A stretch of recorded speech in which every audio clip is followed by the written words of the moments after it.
Good evening, everyone. Welcome to the channel. Before I begin, here are my disclaimers. Today I am going to give you an update about Sinopec Oilfield Service Corporation Annual Report.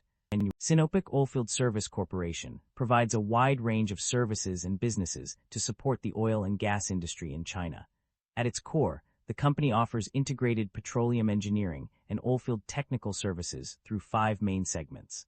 The geophysics segment is responsible for geophysical exploration, development, and technical services, both on land and at sea.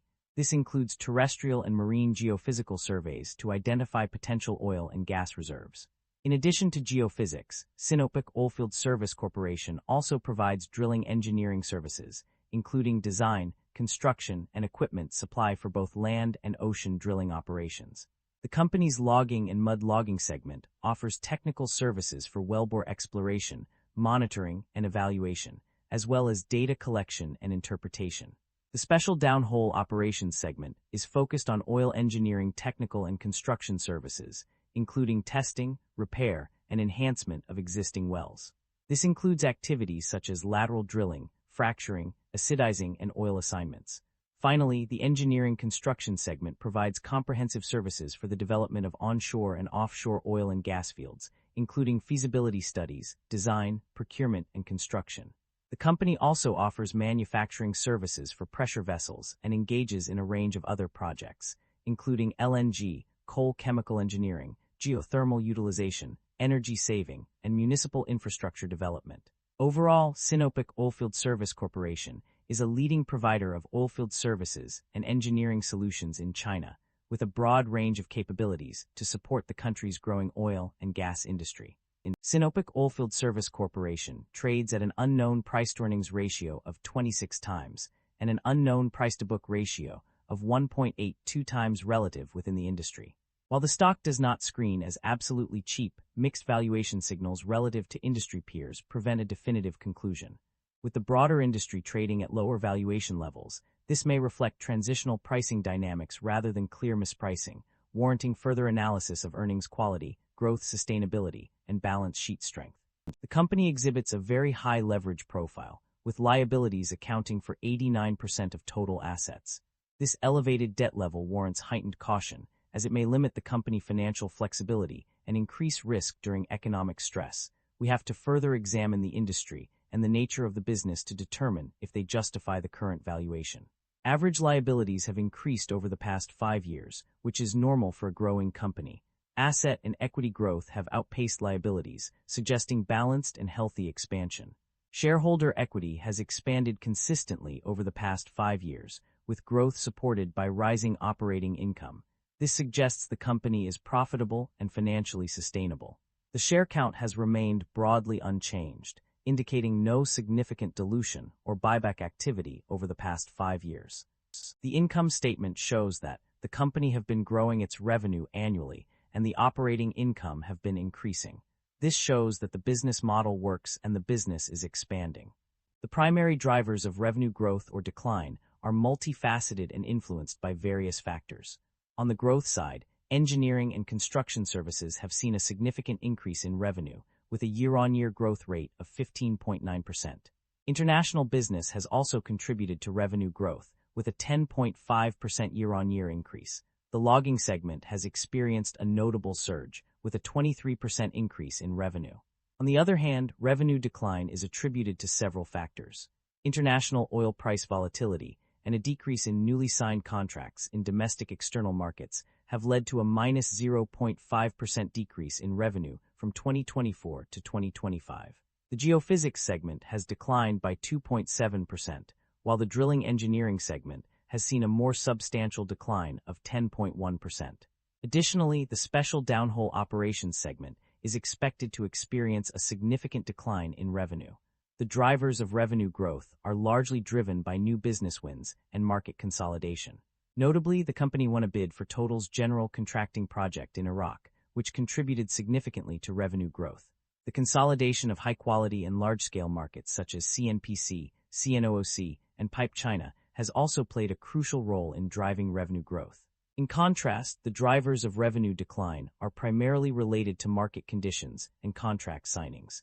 A decrease in newly signed contracts in domestic external markets has led to a decline in revenue. The special downhole operations segment is expected to experience a significant decline in revenue due to reduced activity levels.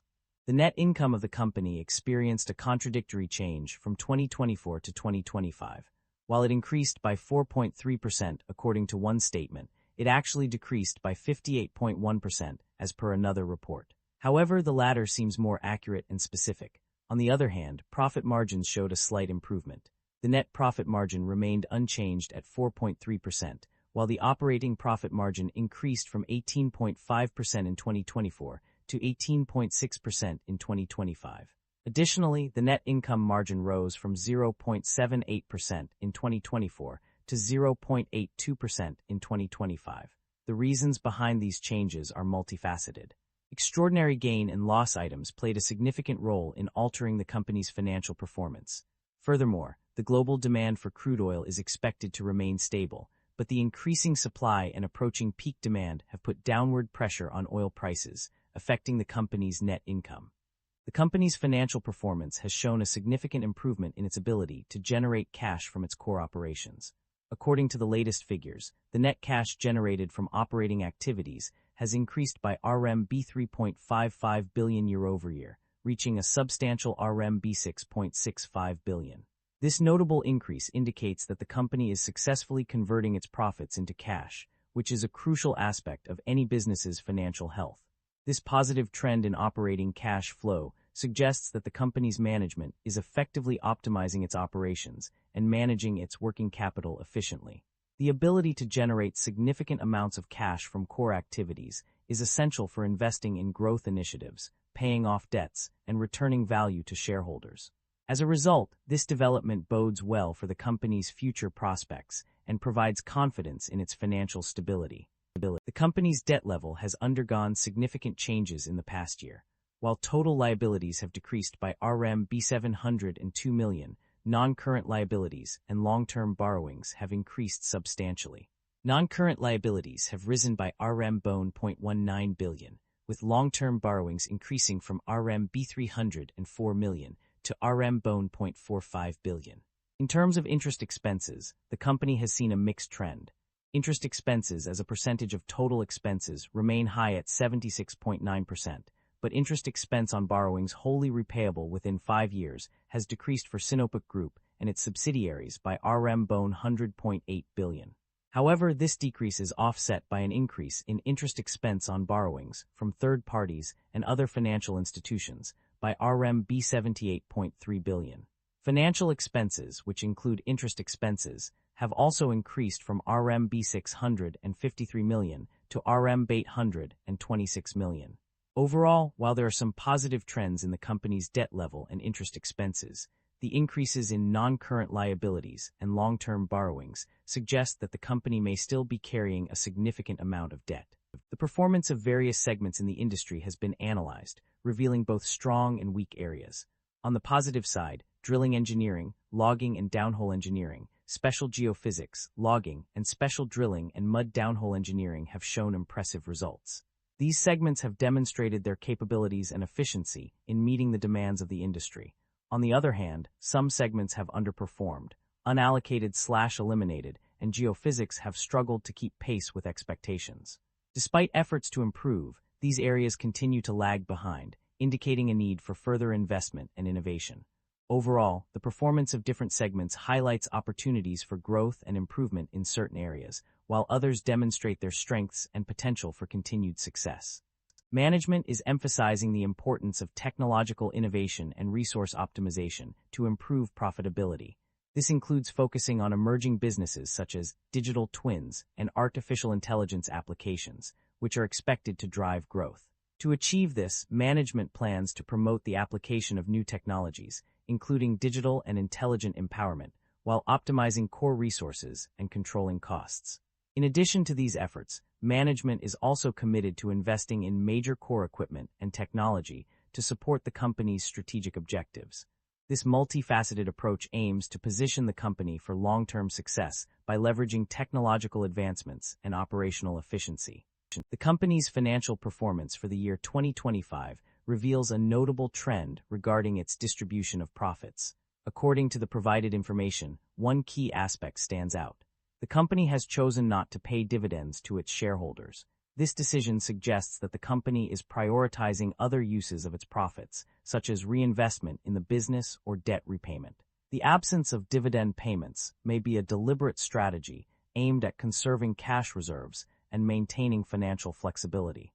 That concludes the financial summary for Sinopec Oilfield Service Corporation. Feel free to comment below, and I will be happy to answer them when possible.